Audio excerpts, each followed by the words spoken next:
you describe Nikola Jokic's game to someone who's never seen it?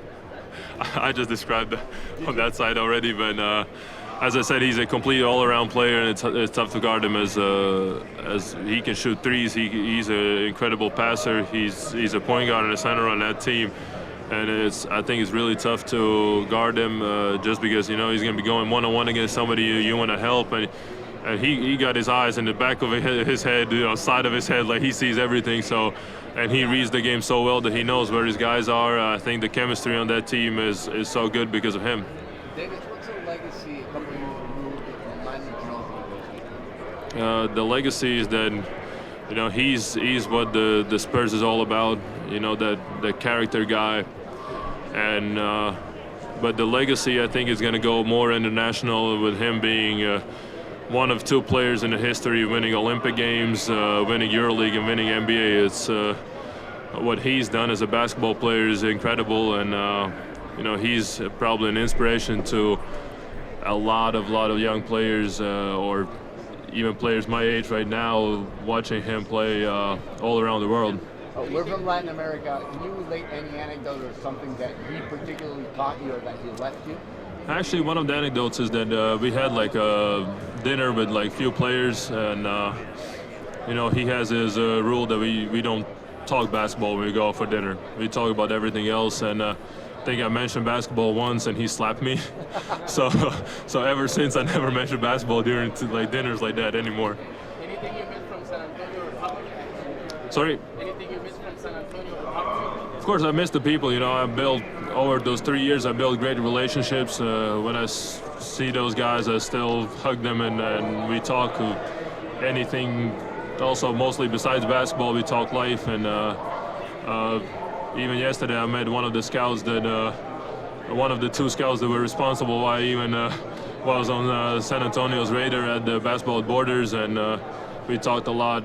He was asking a lot of questions about my family, and he was just happy for me. So it's great to see those people anytime I get a chance. What's your take on the small ball going to an extreme where the Rockets, for example, the other day played with no player 6'6" or higher, something that hadn't happened since the 60s? How do you see this tendency?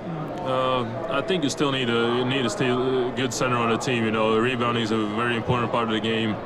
Having somebody down there as a defensive power.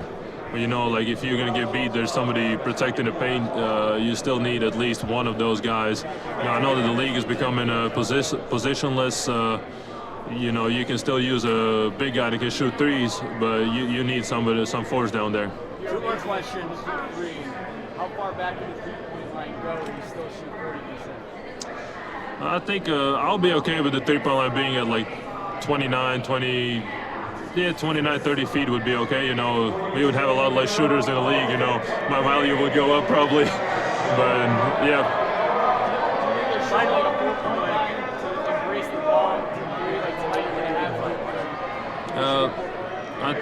I think that would probably ruin the game a little bit. Like I'll get you now. Yeah. I think the 4-point play would be too much. I think it would just you would lose the beautiful game that we have right now. Because if I had the chance to shoot out of 30 feet for 4 points, I would do that probably more often than I do now. So, but I don't think that would really help the game of basketball.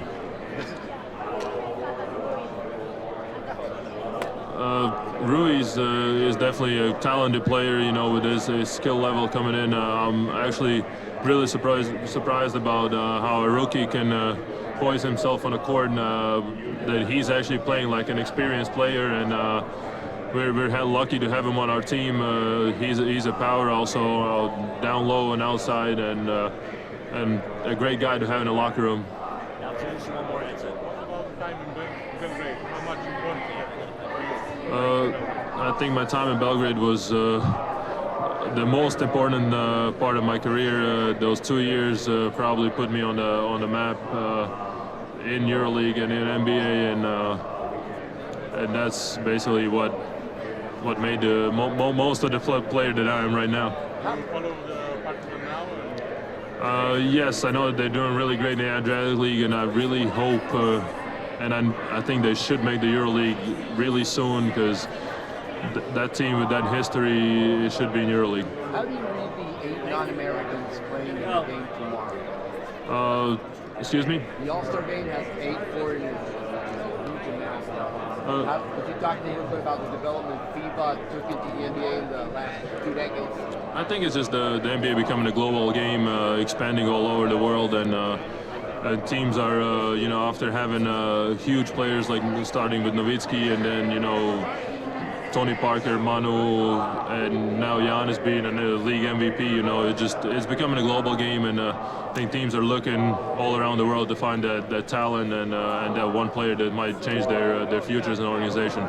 Manu told you not to talk about basketball. Who's going to win Champions League? Who's going to win Champions League? Champions League, I actually don't follow, so it's hard to say. Barcelona. Hey there, NBA fans. For exclusive NBA content, subscribe to Fanatics View YouTube down below.